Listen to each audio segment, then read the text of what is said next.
नमस्कार, आप देख रहे हैं एनएमएफ न्यूज। आपके साथ मैं हूं नमिता चौधरी। लोकसभा चुनावों का आगाज हो चुका है। 19 अप्रैल को पहले चरण का मतदान हो चुका है, लेकिन इन सब के बीच ऐसा लग रहा है जैसे इंडिया अलायंस में सब कुछ ठीक नहीं है।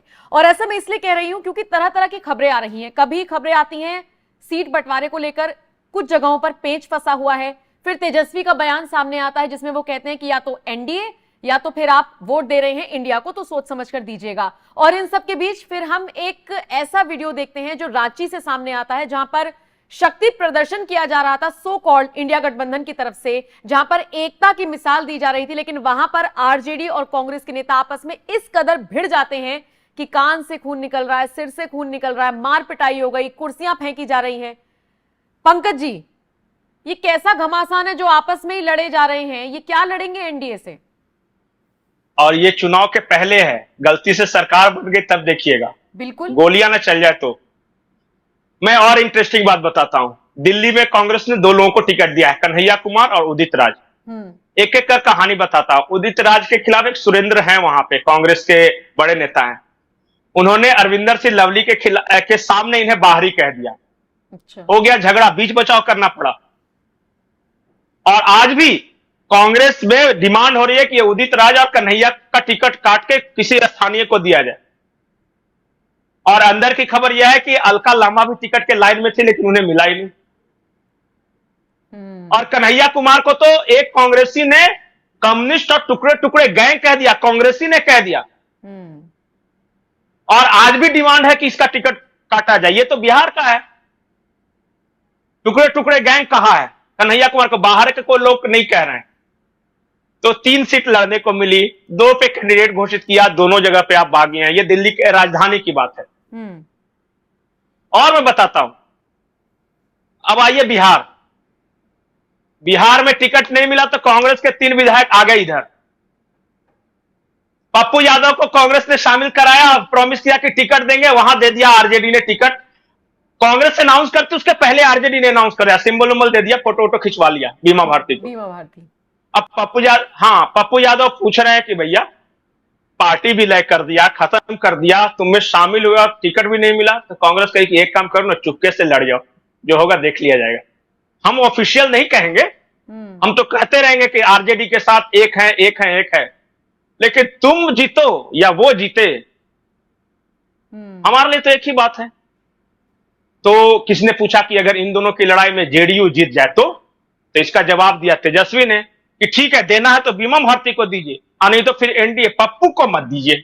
और कारण कि पप्पू अगर जीत गए, वो सांसद हो गए, तो तेजस्वी का जो ऑरा है ना, उनकी जो तेजस्वी चमक है, वो थोड़ी सी फीकी पड़ जाएगी, क्योंकि यादव ही है ना वो। बिल्कुल बिल्कुल। और एस्टेब्लिश यादव नेता हैं।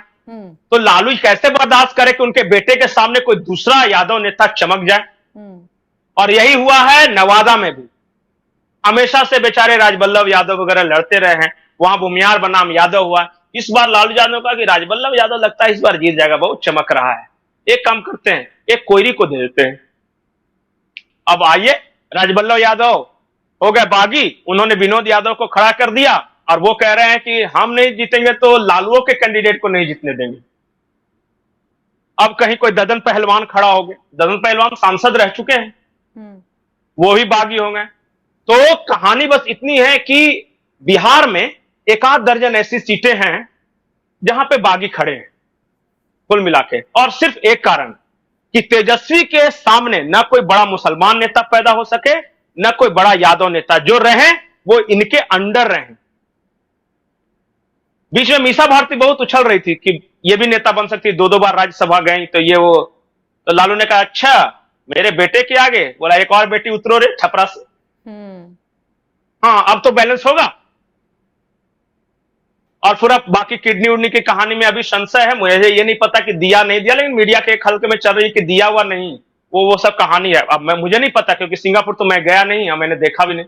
लेकिन एक तस्वीर बता रहे कि कैसा भी किडनी का ऑपरेशन हो, वहां से निकलते ही विक्ट्री साइन दिखा रही है। ऐसा होता नहीं है, बेहोश रहते हैं शायद। जो मेडिकल साइंस के लोग ज्यादा बता सकेंगे। ये कैसा हुआ कि जाते वक्त तस्वीर है, आते वक्त तस्वीर है। तो इसको लेकर सवाल उठा रहे कि कहीं ऐसा तो नहीं कि पूरा प्लेटफॉर्म क्रिएट करने के लिए ये काम किया गया। अब आते हैं, दिल्ली हो गया, बिहार हो गया, अब आते हैं झारखंड में। झारखंड में बीजेपी माफ कीजिए, कांग्रेस ने जो कैंडिडेट घोषित किया, सबसे पहले गोड्डा से निशिकांत दुबे के खिलाफ एक दीपिका पांडे सिंह, जुझारू महिला है, उनको खड़ा किया। वो बेचारी पूरा लाव लश्कर के साथ प्रचार शुरू कर दी, खर्चा पानी सब कर दिया। अंत में बोला कि दीपिका पांडे सिंह कट, प्रदीप यादव को टिकट। अब दीपिका पांडे सिंह ई क्या हुआ मेरे साथ, ये तो टिकट देके वापस ले लिया था। अब वो भी निशिकांत दुबे के खिलाफ, निशिकांत दुबे कह रहे अब मुझे प्रचार करने की जरूरत ही नहीं, मैं नहीं प्रचार करूंगा जी, अब मैं जाऊंगा चाय वे पीऊंगा घूमूंगा। सही बात, निशिकांत दुबे ने ये कहा है, उनका ट्वीट देख लीजिए। उसके बाद एक और सीट है चतरा, चतरा में दे दिया केंद्र त्रिपाठी को, वो पलामू के रहने वाले हैं। वहां तो चिढ़ गए हैं हाँ वहां तो आपने दिखाया ही, क्योंकि बीजेपी ने कालीचरण सिंह को दिया था, वो स्थानीय भी है, पॉपुलर भी है, और हमेशा से वहां आरजेडी लड़ती रही है, और इस बार दे दिया कांग्रेस को। तो क्या किया कि दोनों आए रांची, आरजेडी वाले लोग भी आए, क्योंकि महागठबंधन की रैली सबको आना था, लेकिन यहां आके जो किया वो पूरे भारत ने देखा। ये लाठी, ये कुर्सी, केंद्र त्रिपाठी के भाई का सर फोड़ा था, वो जो बिना बाल के आदमी थे ना, इनके भाई थे, उनका आरजेडी वालों ने मारा, माथा पे फूट गया, वो पता चला कि जाइए हॉस्पिटल। बड़े का ये एकजुटता अच्छी दिखी, इंडिया गठबंधन एकजुटता रैली थी ना वो, तो इससे बढ़िया एकजुटता की तस्वीर हो ही नहीं सकती थी, पूरे भारत ने देखा। अब आइए तीसरा, कांग्रेस के अंदर क्या चल रहा है। कांग्रेस के अंदर चल ये रहा है कि अचानक राहुल गांधी पिछले 2 दिनों से नहीं है भारत में, बिल्कुल नहीं। ये महागठबंधन की एकजुटता रैली के ठीक पहले सतना में थे और कहा कि मैं बीमार हूं, फिर कहां गए, कांग्रेस वाले ढूंढ रहे हैं। कल पिनराई विजयन जो केरला के मुख्यमंत्री थे, उन्होंने प्रेस कॉन्फ्रेंस का सवाल उठाया, भाई कि राहुल गांधी है कहां, तो किसने कहा विदेश गए, तो बोला किससे पूछे, कहां गए, किससे मिल रहे, बोला ये किसी को नहीं पता। ये कांग्रेस की कहानी। कांग्रेस की कहानी में एक और बताऊं, सूरत में एक मुकेश दलाल और नीतीश अंबानी कांग्रेस के कैंडिडेट, मुकेश दलाल बीजेपी के। नीतीश अंबानी ने क्या किया, अपना नॉमिनेशन पार्टी के किसी बड़े नेता से नहीं करा के अपने ही रिश्तेदारों से उनको बना लिया, अनुमोदक बोलते हैं, प्रस्तावक, कि मेरे ही परिवार वाले प्रस्तावक रहेंगे। तो बोले ठीक है भाई, ज्यादा विश्वास होगा। बाद में जैसे ही नॉमिनेशन हुआ, प्रस्तावकों ने कह दिया मैंने तो साइन ही नहीं किया इनका, ये तो मेरे फर्जी साइन लेके गए। तो नीलेश कुम्हानी का बोला कि भाई फर्जी साइन है तो कैंसिल हो गया। तो यहां तक तो ठीक है कि हो सकता है बीजेपी ने साजिश रची हो, उनके रिश्तेदारों को पटा लिया हो। अगला दिन पता चला कि नीलेश कुम्हानी बीजेपी में शामिल हो गए। मैंने कहा ये क्या हो गया, मैंने कहा गेम खेल रहे थे नीलेश कुम्हानी, वो 24 घंटे से उनका भी ट्रेस नहीं मिल रहा है, गायब होने अचानक, पता है ना, शक्तिमान हो जाते हैं, अंतर्ध्यान। राहुल गांधी अंतर्ध्यान हो गए, गायब हो गए, नीलेश कुम्हानी का पता नहीं चल रहा है। और मैं एक कहानी बताता हूं, कानपुर में, उत्तर प्रदेश के आप ही के राज्य कानपुर में एक आलोक मिश्रा जी हैं, उनको कांग्रेस ने कैंडिडेट बनाया, और आलोक मिश्रा जी पूरा लाल लश्कर के साथ गए, बोले कि सपा भी आएगी, भाई गठबंधन का है। सपा से वहां एक वाजपेयी जी साहब हैं, विधायक हैं, वो अमिताभ वाजपेयी नाम है उनका। अब वाजपेयी साहब भी वहां गए, आलोक मिश्रा भी गए नॉमिनेशन करने। वाजपेयी साहब ने देखा कि अरे प्रस्तावक मेरा नाम है ही नहीं, मैं इतना बड़ा विधायक, मेरा नाम है ही नहीं, वो रूस के चले गए।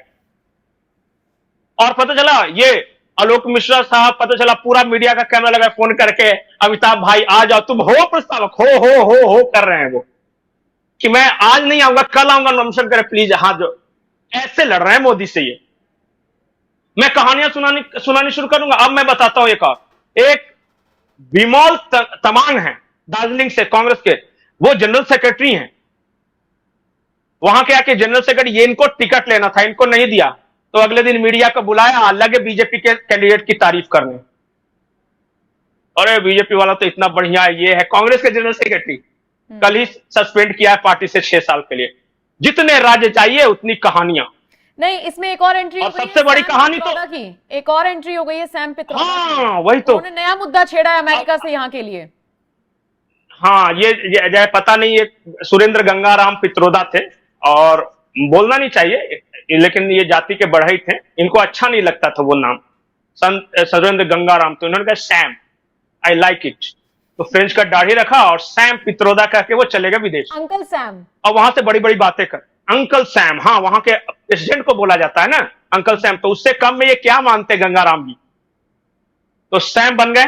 अब इन्होंने क्या किया कि बहुत बड़े ज्ञान की बात की है, एक तो इधर विवाद चल रहा है कि कांग्रेस सबकी संपत्ति लेकर मुसलमानों में बांट देगी। इस बीच उन्होंने एक नया शिगुफा छेड़ दिया, अंग्रेजी में छेड़ा, चुकी देखिए सैम वैम हिंदी में बात करते नहीं और लोग समझ जाए तो फिर पढ़े लिखे का है उनको माना जाएगा। तो उन्होंने कहा कि अमेरिका में एक ऐसा नियम है कि जो भी आप प्रॉपर्टी कमाएंगे तो 50% सरकार रख लेगी, 50% ही आपके नेक्स्ट जनरेशन को वो जाएगा। तो व्हाट ए वंडरफुल नियम। सबने कहा लगता है कि मेरा जो कमाया हुआ वो दे देगा सरकार को। तो बहुत वायरल हो रहा है। तो ऐसे ऐसे तो सलाहकार पाल रखे हैं।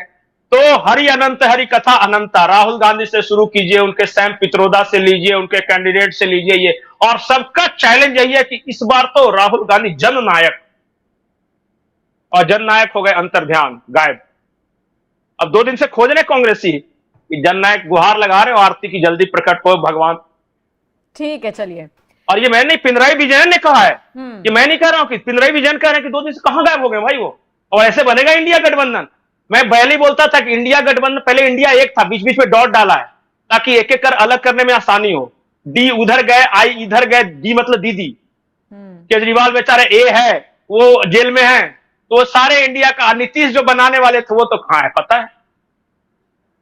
ऐसे लड़ाई चल रही है इस देश। ठीक है, तो इस तरीके से मचा हुआ है घमासान। चर्चा बड़ी दिलचस्प तरीके से की आपने पंकज जी, और जो दर्शकों ने इस वीडियो को देखा, जरा बताइए ये अंदाज और ये चर्चा और इसको लेकर जो भी बातें कही गई हैं उसको लेकर आप क्या राय रखते हैं? कमेंट सेक्शन में अपनी राय हमें जरूर दें। नमस्कार।